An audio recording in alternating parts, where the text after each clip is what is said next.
ആദ്യമായി വിവാഹ വാർത്തയിൽ പ്രതികരണവുമായി കീർത്തി സുരേഷ്. സോഷ്യൽ മീഡിയയിൽ പങ്കിട്ട കുറിപ്പിലാണ് തന്റെ വിവാഹ വാർത്ത കീർത്തി സ്ഥിരീകരിച്ചത്. 15 വർഷം ഒപ്പം കൗണ്ടിങ്, അത് എക്കാലവും അങ്ങനെ തന്നെ, കീർത്തി FBയിലും ഇൻസ്റ്റയിലും കുറിച്ചു. അതോടെ അഭിനന്ദന പ്രവാഹമാണ് കീർത്തിക്ക് ലഭിക്കുന്നത്. നിരവധി വട്ടം കീർത്തിയുടെ വിവാഹ വാർത്ത പത്രത്താളുകളിൽ നിറഞ്ഞിരുന്നു. എന്നാൽ അതെല്ലാം ഗോസിപ്പാണെന്നും താൻ അതിൽ വ്യക്തത വരുത്തും എന്നും കീർത്തി പറഞ്ഞിരുന്നു. ഇപ്പോഴാണ് അതിന്റെ സമയമായത്. ചില നടന്മാരുടെ പേരുകൾ അടക്കം കോടീശ്വരന്മാരായ ബിസിനസ് ടൈക്കൂണുകൾ വരെയുള്ള ആളുകളുടെ പേരുകൾ പറഞ്ഞു കേട്ടിരുന്നു.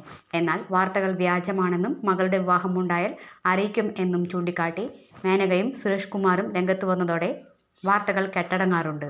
അടുത്തിടെ സുരേഷ് കുമാറും മകളുടെ വിവാഹ വാർത്തയിൽ സ്ഥിരീകരണം നടത്തിയിരുന്നു. അടുത്ത മാസം ഗോവയിൽ വെച്ച് കീർത്തിയുടെ വിവാഹം ഉണ്ടാകുമെന്നാണ് റിപ്പോർട്ടുകൾ സൂചിപ്പിക്കുന്നത്. 15 വർഷമായി ആത്മാർത്ഥ സുഹൃത്തായിരുന്ന രണ്ടുപേരാണ് ജീവിതത്തിലും ഒരുമിക്കുന്നത്.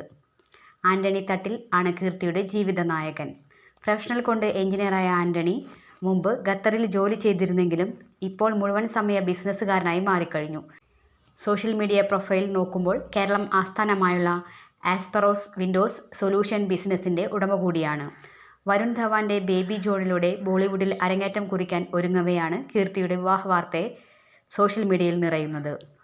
ചലച്ചിത്ര നിർമ്മാതാവ് G. സുരേഷ് കുമാറിൻ്റെയും നടി മേനകയുടെയും ഇളയ മകളാണ് കീർത്തി സുരേഷ്. 2000ങ്ങളുടെ തുടക്കത്തിൽ ബാലതാരമായാണ് കീർത്തി സിനിമാ ലോകത്ത് തൻ്റെ കരിയർ ആരംഭിച്ചത്. ഗീതാഞ്ജലി എന്ന മലയാള സിനിമയിൽ ഒരു പ്രധാന വേഷത്തിൽ അരങ്ങേറ്റം കുറിച്ചുകൊണ്ട് നായികയായി. ഇന്ന് തമിഴ് തെലുങ്ക് ഇൻഡസ്ട്രിയിൽ മുൻനിര നായികമാരിൽ ഒരാളാണ് കീർത്തി. ഇതിഹാസ താരം സാവിത്രിയുടെ ജീവിതകഥ പറയുന്ന മഹാനടിയിലെ അഭിനയത്തിന് കീർത്തിക്ക് മികച്ച നടിക്കുള്ള ദേശീയ അവാർഡ് ലഭിച്ചിരുന്നു.